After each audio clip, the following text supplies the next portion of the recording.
Welcome to Bad Gear, the show about the world's most hated audio tools. It is no secret that FM was hot in the 80s. Not so warm bells, bright e-pianos and uber punchy basses were everywhere and everyone wanted a piece. Still, not everyone could afford the original DX7, and Yamaha released quite a few FM synthesizers for more budget-conscious musicians.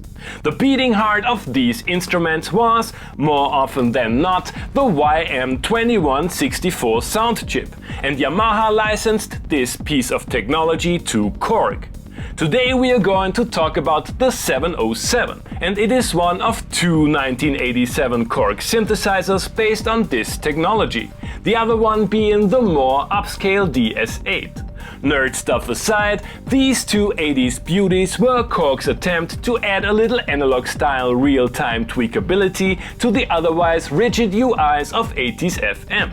A concept that has just recently gained momentum with the release of modern instruments like the Digitone or Op6. So, FM programming could have been fun and easy all along? At the first glance, the Korg 707 is ticking all the boxes. A Mon Calamari Cruiser / Yeezy Runner shaped enclosure with a like structure protecting the display and a whopping total of 4 sliders including volume plus pitch mod wheels that really deserve their name. The keybed with aftertouch is solid, but no Steinway, and there are no surprises on the rear panel. Full MIDI trio, stereo outputs, foot switch jacks and controls for the display. Nice. Like many 80s budget FM synths, the 707 is based on a 4-operator engine, but true FM fans might be surprised by the lack of classic terminology and UI structure. No obvious operators or algorithms, just two oscillators reminiscent of a subtractive synthesizer with what is supposed to be square and sawtooth waveforms,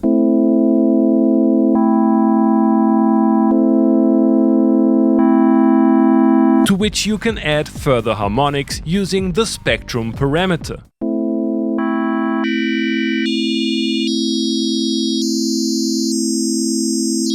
There's ring modulation and as soon as you add the second oscillator, everything becomes very FM-y very quickly. Especially when you add cross-modulation. Timbre acts like a filter without resonance and has its own slider.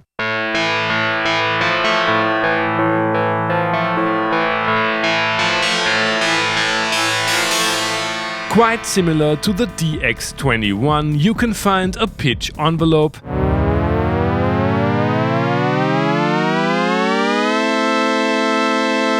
There are envelopes for every oscillator which can be controlled with the macro-like performance sliders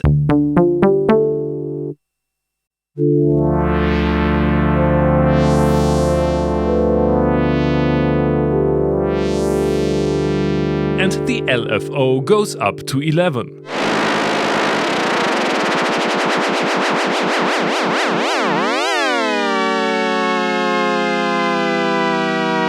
Unison is great, especially on basses,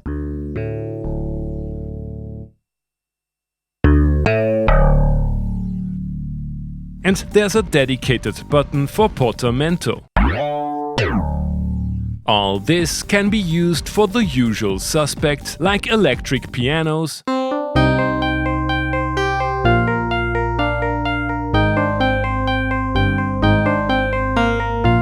organs,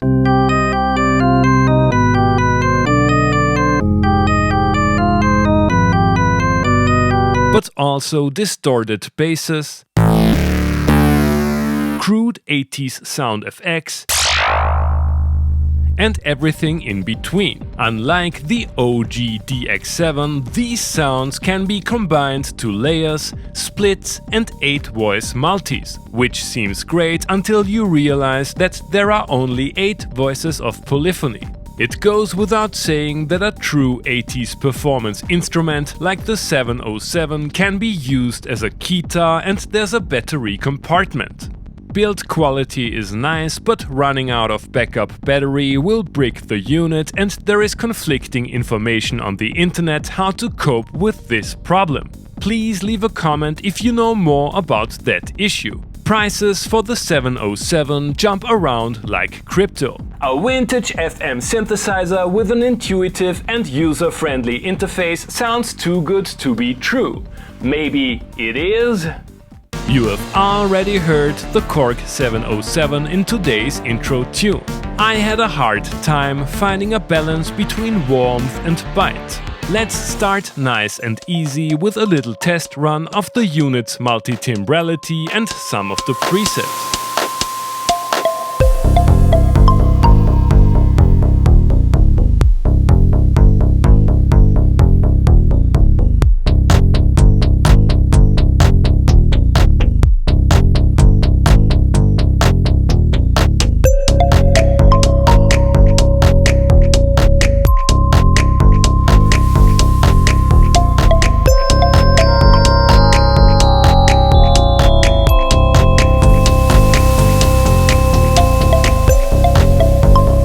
Okay, that's an interesting combination of solid FM classics, weird noises and 80s cheese. I wouldn't want to create entire tracks from these presets alone, but some of them can still hold up, especially the basses. Of course, the 707 has a lot more to offer than that. I wanna know if we can unleash its full potential with some in-depth editing and real-time tweaks.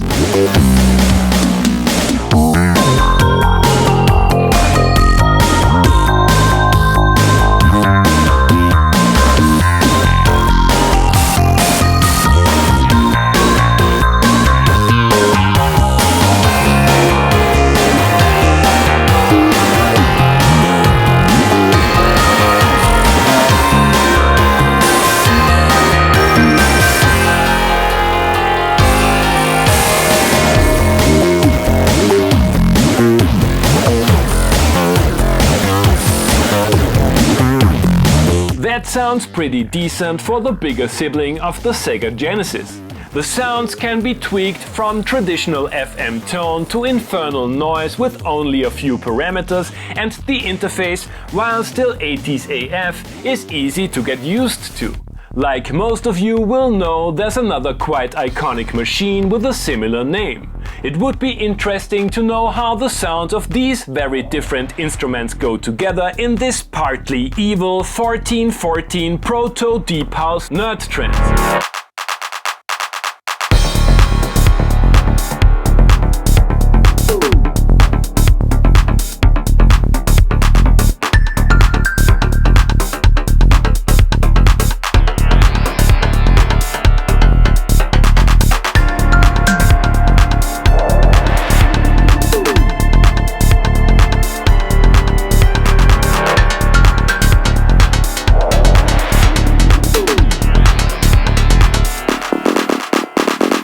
Verdict. The Korg 707 is a fascinating instrument. Mostly analog-style parameters and real-time control on a pure vintage FM synth isn't something you see every day, and it actually works. Even for a casual FM user like me, it is easy to get results that go beyond 80s clichés and chaotic noise. Sure, the squelchy timbre many people don't like about FM lurks around every corner, and it's hard to sculpt sounds in the same detail and depth you would expect from a 6-operator synth, but it's surprisingly fun to use. The 707 is a uniquely looking synth. You can create and tweak sound without actually having to understand FM, and it can even be used as a keytar.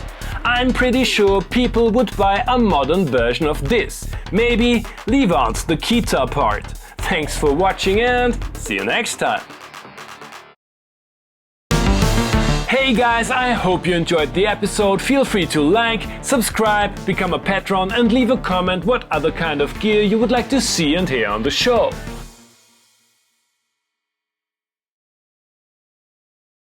Thanks to all my patrons for supporting the channel and welcome to the monthly Vocoder shoutouts. I have recently bought a Casio Rapman, not only because it's ideal for the shoutouts, in this case tier 5 and 6, but also because I wanted to put it on the show. Unfortunately, I didn't find enough hate, so the Casio Rapman is, technically speaking, not bad gear.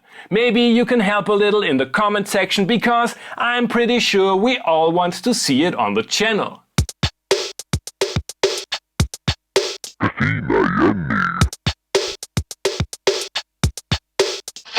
Band.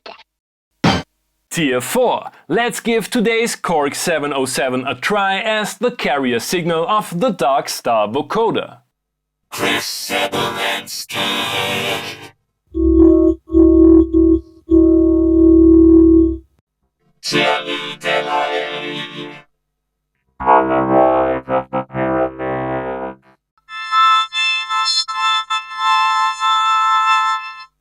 Again, thank you so much for supporting the channel. Don't forget to hate the Casio Rapman and see you next month.